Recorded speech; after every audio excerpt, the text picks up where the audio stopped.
Hey folks, today we want to talk about seed starting growing plants. More specifically, we want to talk about fertilizing your plants because we want you to grow plants like this. First thing, let's talk about fertilizers and different type of fertilizer for growing plants. See those sangria watermelons? That's what you want. You want a nice looking plant, good green color, not stunted, and no yellowing. And you can do that by applying the right fertilizer at the right time. Now, first of all, let's talk about types of fertilizers. We've got synthetic, which are man-made fertilizers, and we have organic fertilizers. Now, there's a lot of people out there on the internet nowadays giving you seed starting advice. Let me just tell you from an old man's perspective, do not be taking advice from nobody that cannot grow plants, okay? A lot of people out there is willing to give you willy-nilly advice, and some of it's good and some of it's bad. Make sure you get your good seed starting advice from a trusted source, okay? Now that we through that, let's move on. Synthetic fertilizers, which are man-made, and organic fertilizers. All right, a lot of people want to use organic fertilizers where they're seed starting, and that's kind of where I get lost. I don't understand why. Organic fertilizers are for the soil, not for the plant. The plant doesn't know or care where the nutrients come from. So if you're seed starting, I don't understand why you want to use an organic fertilizer.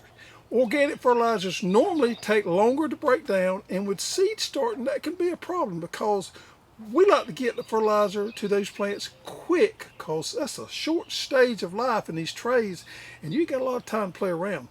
These organic fertilizers a lot of times need warm weather to convert, and they need time. I love organic fertilizers. They work wonderful in the garden, but not necessarily in the greenhouse. Now, synthetic fertilizers, and we have two here today that I'm going to talk about. Dr. Joe's, which is a tablet, and also our 20-20-20. I use both in the greenhouse growing my plants. And the reason I like to use synthetic fertilizers is because they're quick, they're easy to apply, and boom, boom. Once I apply them, that plant has it available, can take it up. Now I'm going to show you the two ways I fertilize my plants using 20-20-20 and Dr. Joe's. Now, if you got just a few plants that you need to fertilize, or you just growing a few plants, this is a simple, easy, cheaper method to be able to get fertilizer to your plants. I like to use a watering can. We have here the dram half-gallon watering can. And I love to use my Dr. Joe's tablets. Now these tablets here, as you can see right here, see if I can get them, there you go. It's like a little Alka-Seltzer. You drop one of these into your water and it dissolves just like an Alka-Seltzer does. Fizz, fizz. And I am going to fill my watering can up.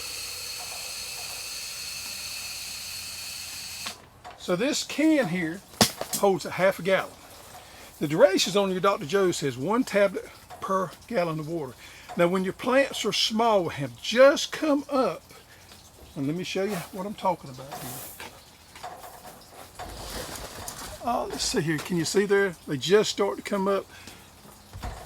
You want to use it at the recommended rate. So what I would do is I would bust that tablet in half and put in here. So that would be a half a tablet per water can or half gallon of water. And then I would just simply water my plants. Now as your plants get bigger, as you see, let's see here. How about this one right here? That's a nice head of lettuce there. As they get bigger, or those tomato plants, those hosstools right here, then you can increase your fertilization rate. Your plants need more fertilizer and they can take it. So that's when I put 1 tablet per half gallon of water. All right, so I've let this sit probably, I don't know, 3 minutes, let that tablet dissolve well in there. And I just want to go through there and water my plants. I do this every 7 days. Yep.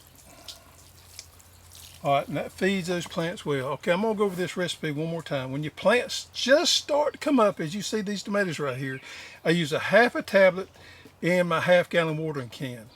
After the plants get larger and they start putting on the true leaves, I can increase my fertilization 1 tablet per half-gallon water. Now I do this every 7 days. Okay, the next method I'm going to show you is something to use if you've got a good many plants to fertilize.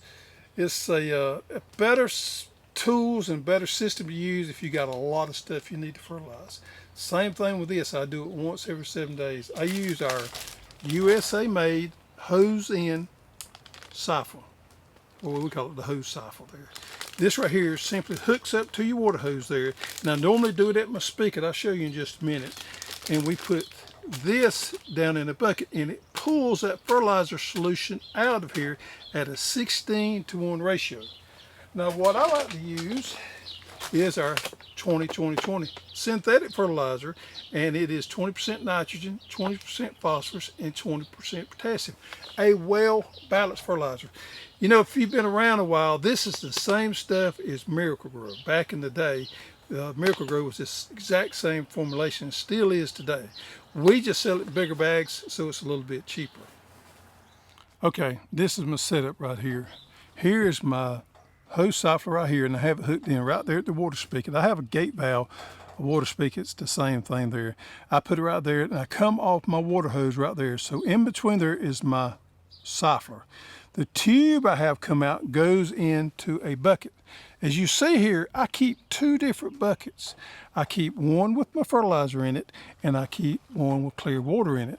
So when I'm not fertilizing, I just simply take this and move it from this one back to this one, and vice versa. Okay, I'll show you the recipe that I use on my 20-20-20. I use this little 4-ounce measuring cup here, which is ideal, and I think it's 4 ounces, it's about right there, but we're just going to call it a well-rounded 4-ounce cup. Now what I do is I put 2 of these, see there, in my fertilizer bucket.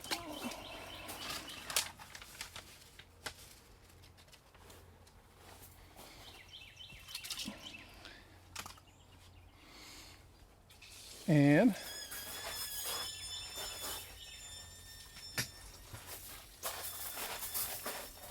I take my wand, stick it down there, and then just kind of twirl it around to get it mixed up well.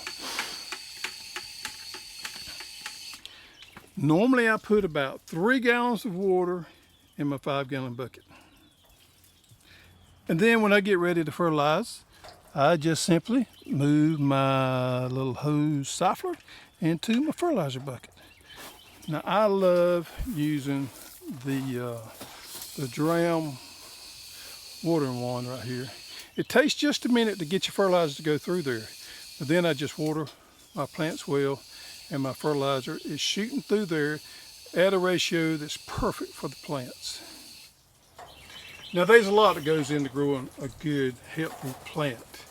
Fertilizer is important. That's where a lot of people get mixed up at and confused at. Of course, you got to have the right light. You got to have good natural sunlight, or you got to have a grow light, or your plants will get leggy on you. But if you got a good potting system, you got good grow medium, you got good seeds, you got good light, you got good moisture, and you got a good fertility program, you are going to grow a good plant. See there? That's the kind of plant you want to grow. That plant is nice and healthy. And look at that root system there. Perfect. Now just in a couple of days, probably sometime this week, I'm going to get these tomatoes set out. They're just about ready to be put into the ground. I'm going to leave them outside, let them harden off just a little bit, let them toughen up, because we have some nighttime temperatures in the 50-degree range. So I'm going to let them out there and let them toughen up a little bit. And I'll let them dry out just a little bit. That will also help them to toughen up and be acclimated to the outside environment, because we're still getting some 50-degree temperatures at night. But these plants will be fine. So there you have it, folks. We helping you be successful growing your own food. If you want to learn more about vegetable gardening and growing your own food, check this out.